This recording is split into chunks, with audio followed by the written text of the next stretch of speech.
Hey, what's going on, everybody? It's Mark Brayjack here coming to you with another video. And in this video, I want to give you guys a little bit of an update as to what's going on here in Sweden. I guess you could say that this is kind of like a part two video from what I did in my previous video when I spoke about a little bit about what life is like here living as an expatriate here in Sweden as a Canadian citizen. Um, and I addressed a few things, and that was about a week ago when I posted that video. And now that another week has come and gone, things have been a lot different here. Um,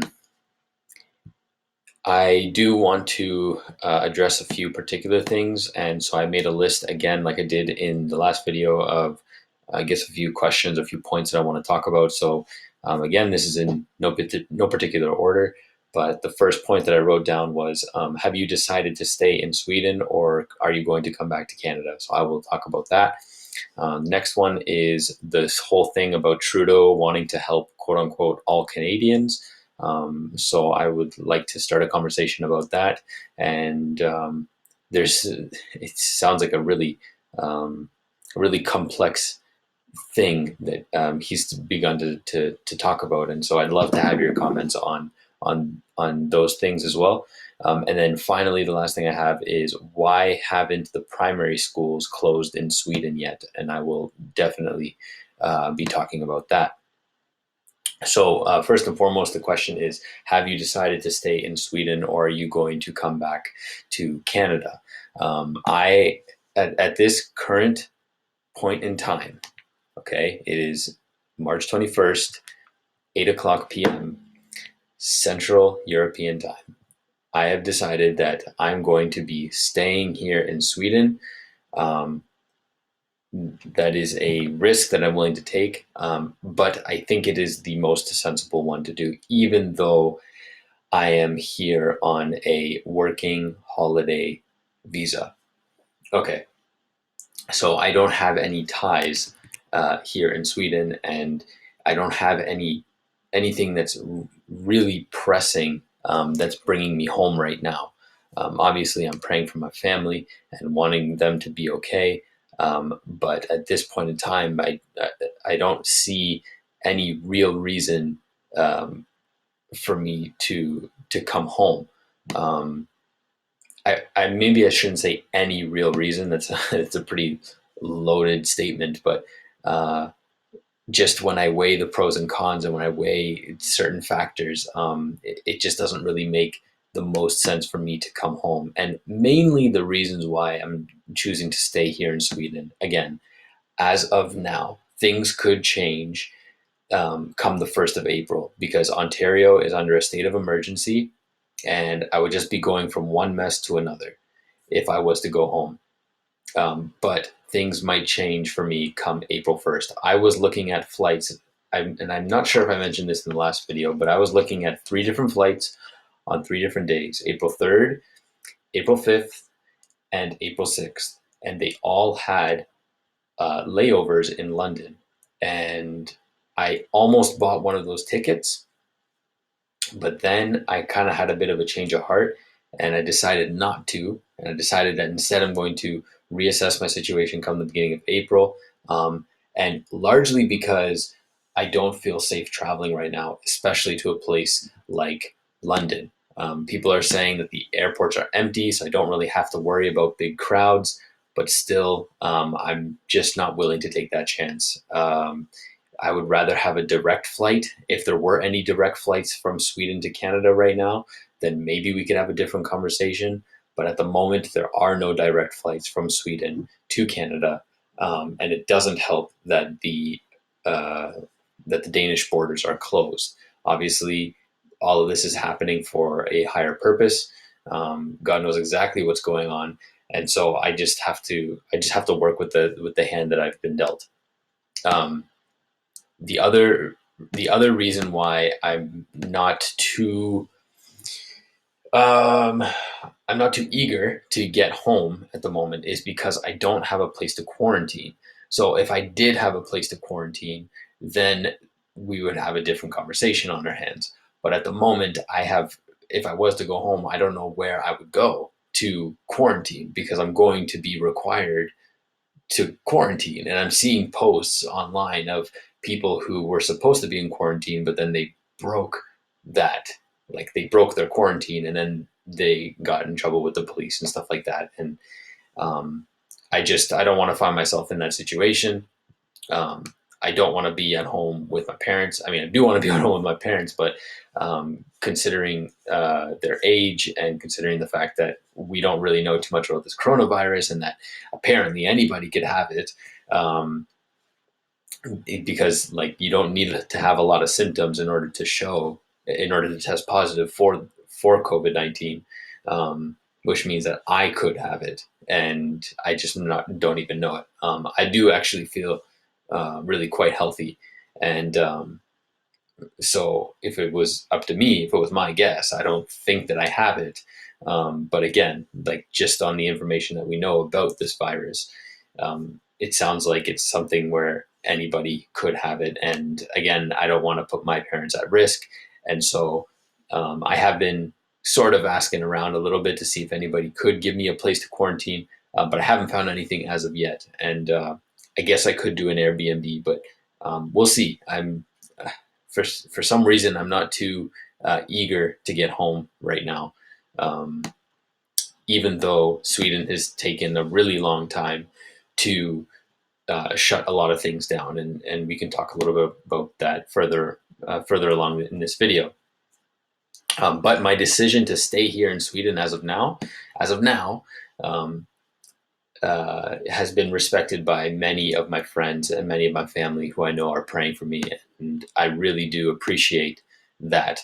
There's been a few people who said that they've disagreed with my decision to stay here, and I'm not going to um, push back against them. I do know that I know firsthand that this is a really hard decision to make, to either stay or to go home. They're both really hard things to consider. It's a really hard thing to consider. What do I do, right? Do I stay here or do I go? It's a big choice. It's not like I'm choosing between cashews and peanuts. I'm choosing to either keep going with my life here or to go back home to Canada. Um, and so for those people who disagree with my decision, um, I really appreciate that you've expressed your opinion, um, that you've said that you disagree with me staying here in Sweden, that you think that I should come home. And I do welcome that. So if there is anybody out there who's watching this and says, and is thinking to themselves, Mark, I really don't think that you should stay in Sweden, please come forward and tell me why. Because I'm considering everybody's opinion. I'm not trying to do the thing that makes everybody happy. I'm trying to I'm trying to do the wisest thing that I know how to do with the information that I have. So if you do have an opinion on this, if you do feel like you need to say something, please come forward because your words matter, and it will help me to make the right decisions. Maybe you see it differently than I do. Um, and so these are the reasons why I want people to come forward and to express to me why they either agree with my opinion, with my decision to stay here, or why they disagree with it. So yeah. The other thing, I guess the next point I want to talk about is that the fact that Trudeau has been apparently wanting to help all Canadians, whatever that means. And if I'm here on a working holiday visa in Sweden, then and if I'm a Canadian citizen, then he should not he should, but that means that he is developing a plan that's going to potentially help me. And so I read about like some $82 billion emergency plan that he's been putting together to help all Canadians. And I'd like to know, to be honest, I'd like to know how I can get my hands on a little bit of that money, because apparently he's going to be sending out checks to different people every 2 weeks or something like that. And if I'm not going to be working, it's still unclear at this point as a substitute teacher here in Sweden. It is still unclear as to whether or not I'm actually going to be working, or if I'm not going to be working. And so if I'm not going to be working, then it would be nice to have a little bit of an income or help income wise, so that I can keep paying my bills. And I know we're all trying to do that right now. I'm not the only person who's stuck in this situation, but I'm sure that there's somebody out there who can somewhat relate to the situation that I'm in at the moment. He's also said that he wants to send out $5,000 loans for Canadians that really need the money. And at the moment, I probably won't need a $5,000 loan. I don't really believe in taking out loans, especially for a situation some similar to this. I mean, let's just put it this way: I don't think I'm in a position where I, where my financial situation is so bad that like I really, really, really need to borrow up to $5,000. I don't need it, and I don't know. Just the idea of taking out a loan to begin with, like, doesn't really appeal to me, anyways.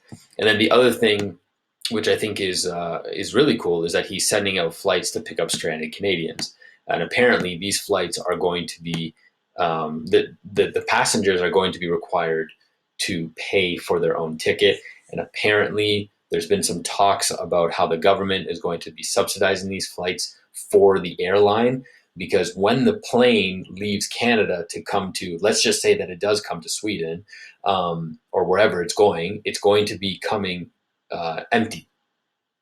So instead of like, full of passengers one direction and then full of passengers on the way back, no, it's just going to be coming. It's going to be leaving Canada with an empty plane, picking up all these people from God knows wherever they are, and then they're going to fill up the plane and then they're going to take them back to Canada. And I think it's really cool that he's putting together this plan. And I know that there's, like I mentioned in my last video, I know there's a lot of people that are stuck in far worse situations than I'm in, starting with countries like Morocco, and Peru and Spain. And these are some of the first countries that Trudeau is going to be sending these flights. He's going to be sending planes to to these countries that I've just named, Peru, Morocco, and Spain, to go pick up these stranded Canadians. And thank God that like I have a roof over my head, like I'm sure I'm paying rent, and I might be out of a job, but at least for the short term, I'm okay. And then with all of this being said, he has he has been urging Canadians to register themselves with Global Affairs Canada. So I guess this would be my message to any Canadians that are stranded abroad. And I wouldn't exactly call myself stranded, but I guess one of the reasons why I am considering to get on this plane, if Canada does send a plane to Sweden, is because there are no direct commercial flights at the moment from Sweden to Canada. There's nothing. There's absolutely nothing. Um, but he has been urging all Canadians who are stranded abroad to register with Global Affairs Canada. So if you are a Canadian who is who is stranded abroad right now, please, please, please, wherever you are in your situation, register with Global Affairs Canada, and let the Canadian government know of where you are at the moment. Okay, this is really, really important, because when they look at the numbers, or when they look at their information, they know how many Canadians are stuck in what countries, and that's how they're deciding which countries that they're going to send flights to first in order to pick up these Canadians and bring them back home. So, for example, I just watched the 45 minutes that talk with CBC and whatever. I posted it on my Facebook. You can go check it out. It's like, and it started with Trudeau. He was talking, answering a bunch of questions, and then it was followed by an interview of a guy who was stuck in Peru. And I'm sure a lot of Canadians have been hearing about how many Canadians are stuck in Peru. For those of you who haven't, there's something like, I think there's like over 4,000 Canadians that are in Peru right now, and that doesn't necessarily mean that every single one of those Canadians actually do want to go back to Canada. It's just to say that there are 4,000 Canadians in Peru, and that's a lot of people. So uh, yeah. Anyways, the point is just register with Global Affairs Canada, and then you'll get an email right away saying that you're in the system, and that if there was a flight that's going to be coming to your area or somewhere close by, then you will be asked to start packing your bags and to head to that city or wherever that the plane is going to be at. So I will post a link to where you can get registered. You can check that in the description box below this video. And then moving on from that, the last question I have is, why haven't the primary schools closed in Sweden yet? And one of the things that I mentioned in my last video was I wasn't really sure as to why the Swedish government has been taking so long to be closing schools here in Sweden. And I believe it was just this week, or it was sometime after I posted that last video, that Sweden has finally gotten around to closing their high schools. They've also gotten around to closing their universities, colleges, um, and but their primary schools still remain open. And as a substitute teacher in a primary school, this means that I will still have a job. It may not necessarily be consistent hours, but I will still be on call for these primary schools. And that includes preschools as well, which I'm also a substitute teacher at least 2 other preschools in the city that I'm in. So uh, I will still be continuing to work as long as these preschools and primary schools are open.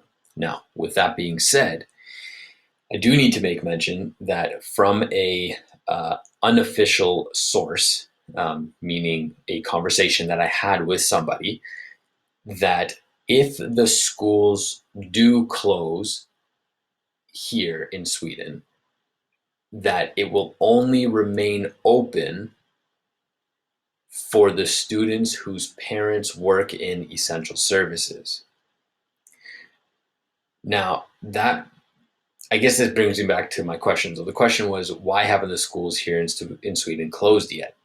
And somebody made a really good point. They commented on my last video, and they said that the reason why is because if the primary schools close here in Sweden, then a lot of doctors and nurses and police officers, basically essential service workers, are going to be stuck at home with their children, and so they won't be able to go to work as a nurse or as a doctor or as a police officer or whatever, which could lead to bigger problems down the line.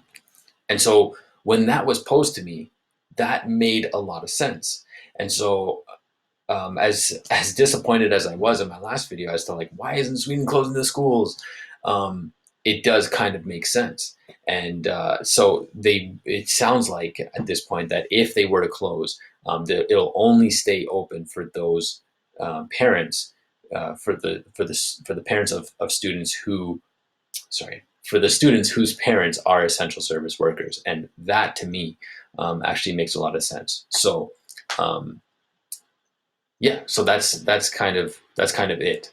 We are definitely one of the slower countries right now to, when I say we, I mean Sweden is one of the slower countries right now to, do things like close their borders. They only did it like it was like 2-3 days ago or something like that. They are slow to close a lot of businesses. There's still a lot of businesses that are open. Like yesterday after work, I almost went to the bar to have a drink, and that was something that I was physically able to do. I didn't end up going, but I was able to go because the bar was still up and running and everything. I can still go to the grocery stores, but I think that's pretty much the same everywhere. What else can I do? I can sit down and have a cup of coffee in a coffee shop. There's so many things that I'm still able to do. So one person has said, I mean, many people have said in various Facebook groups that I'm in, that Swedes in general are not really doing a very good job of social distancing. And I've definitely seen and experienced that myself. I'd have to say in some way or another, whoever thinks these things, they're not wrong. They are very much out and about. I look out my window and I see a bunch of kids playing soccer on a soccer field for like 2 or 3 hours. But then I also see the other side of it as well. I see people that are wearing surgical masks, trying to protect themselves from the spread of this virus. Whether or not that's actually an effective strategy, I don't know. A lot of people have their own opinions about that, but surgical masks are definitely a thing here in Sweden, and people are wearing them.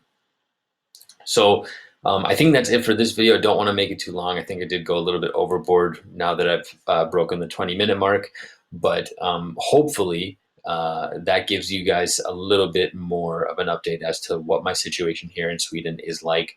If you did have any particular questions, comments, concerns, any kind of conversations that you kind of were hoping that I would talk about in this video, please go ahead and comment down below. And I'd like to address them in possibly a future video. So again, if you've watched all this way, thank you so much for watching. I really appreciate it. Thank you for your thoughts, your prayers. Thank you for those of you who have been sending me links to articles indicating that, you know, Canada might be helping their citizens who are stuck abroad and stuff like that, and just keeping me up to date on what's going on with the Canadian news. I'm reading on the Canadian news like on a daily basis, and sometimes once every few hours, I'm always checking the news as to what's going on with Canada. I think I've been checking the news more in the last 3 weeks than I have all of last year, and I'm not somebody to pay attention to what's going on with the news. But it's quite interesting. It's very interesting times that we live in, and who knows how long that this is all going to take to blow over. So yeah, so going back to what I said at the beginning of this video, as of right now, I'm staying here in Sweden. I'm not planning on going back home. It would have been nice to go back home in August, but obviously everybody's lives are changing because of this coronavirus, and so my plans are changing as well with that. So hopefully this can all clear up before then, so that I can actually come home in August and just sort of resume my normal life again before then. There's no telling as to when this is all going to blow over. We have absolutely no idea. We just have to do our part. We have to learn how to wash our hands. We have to eat healthy. We need to be socially distant from each other, and educate yourself. Like, this is so much more than just being able to wash your hands really well. There is a lot of there's a lot to know about this coronavirus, and I'm not saying that I know everything, but I think education is key.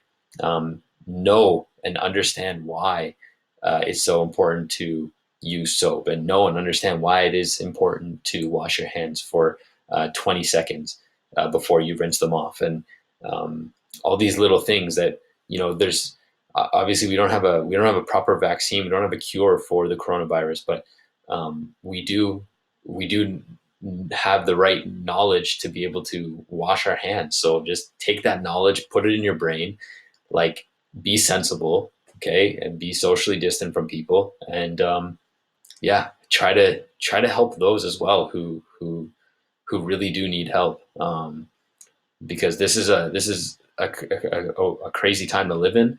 But man, it's such a wonderful opportunity to show people the love of Christ, because there's a lot of people out there who need help, and so it's time for the church to step up and to do their part, um, and to show people what Jesus looks like in this dark time. Okay, I think I'll leave it there. Thanks so much again for watching. God bless you all, and have an amazing day. Ciao.